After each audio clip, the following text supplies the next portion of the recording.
Om Swastiastu, perkenalkan nama saya Nyoman Didit Prayogo, NIM 190111023 dari jurusan S1 Manajemen Reguler Pagi semester 3. Baik, di sini saya ingin menjelaskan atau membagi tips bagaimana cara perusahaan agar bisa bertahan di masa pandemi.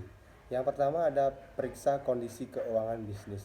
Tidak ada yang bisa memastikan kapan wabah virus corona ini akan berakhir. Selama wabah belum berujung hilang, niscaya kondisi perekonomian belum akan kembali normal. Hal itu dijelaskan akan mempengaruhi kelangsungan bisnis Anda. Lakukan pengecekan mendalam terhadap kondisi keuangan bisnis. Salah satu hal penting yang perlu Anda periksa adalah kondisi likuiditas alias cash on hand. Likuiditas ibarat darah dalam sebuah tubuh. Dalam keuangan rumah tangga bisa juga disebut sebagai dana darurat alias emergency fund. Bila kondisi likuiditas tidak aman, masa depan bisnis juga terancam. Coba hitung beberapa besar tingkat likuiditas perusahaan sampai beberapa lama Anda mampu menghidupi bisnis dalam situasi tanpa pemasukan. Idealnya Anda masih memiliki cash on hand atau operasional 12 bulan ke depan. Bila kurang dari itu, Anda perlu memikirkan pengamanan likuiditas agar bisa mempertahankan bisnis di tengah krisis corona seperti ini. Yang kedua ada persiapkan diri untuk skenario terburuk. Musibah wabah semasih pandemi COVID-19 ini jelas mempengaruhi besar terhadap bisnis siapapun.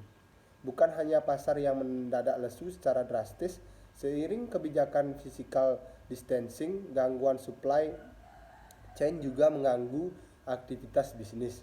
Belum lagi pembatalan permintaan atau proyek yang sebelumnya telah disepakati. Sering kejadian wabah ini, hal itu jelas mempengaruhi nasib bisnis.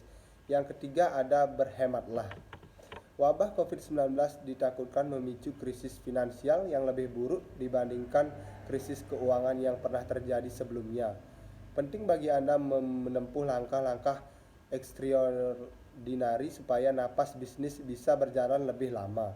Langkah wajib yang perlu Anda tempuh dalam menekan pengeluaran dengan berbagai cara supaya likuiditas lebih bisa kuat, misalnya menekan biaya operasional dari pos-pos rutin seperti tagihan listrik, air, dan internet. Yang keempat ada beri pengertian kepada karyawan. Krisis pandemi COVID-19 adalah masa penuh keprihatinan. Bila tidak berhati-hati, bisnis bisa gulung tikar dalam sekejap akibat tak kuat diterjang tsunami COVID-19 yang dahsyat. Cara mempertahankan bisnis di tengah kondisi krisis corona berikut adalah ajak bicara karyawan-karyawan Anda untuk turut bahu-membahu saling memperkuat diri di masa yang berat ini. Sampaikan kepada karyawan tentang fokus Anda saat ini adalah mempertahankan bisnis Anda, kelangsungan usaha supaya jangan sampai bangkrut yang bisa memicu pemutusan hubungan kerja. Supaya itu dapat dicapai, karyawan harus rela melupakan kenaikan gaji ataupun pemberian bonus seperti biasanya, paling tidak hingga kondisi kembali normal. Yang kelima ada genjot penjualan dengan cara paling murah.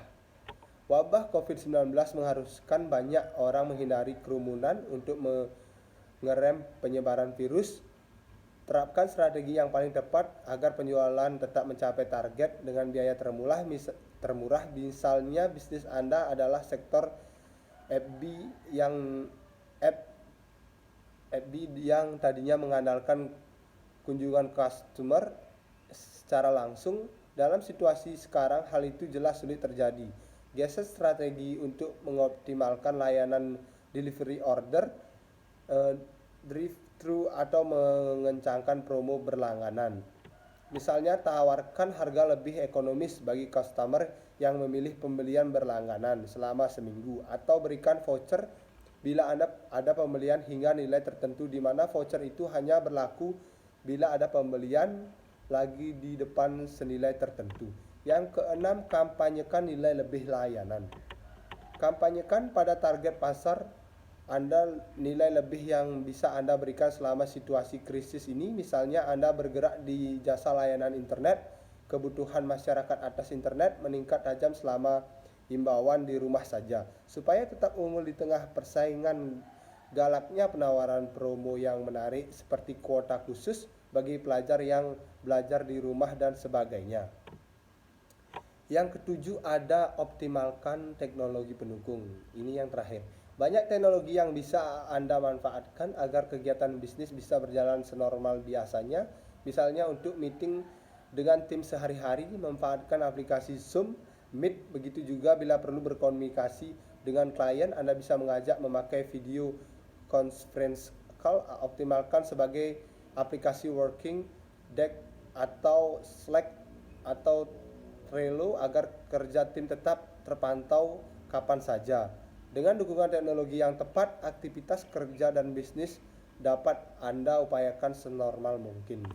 Baik, cukup sekian yang dapat saya sampaikan. Jika ada salah kata mohon dimaafkan. Sekian dan terima kasih. Om Santi Santi Santi Om.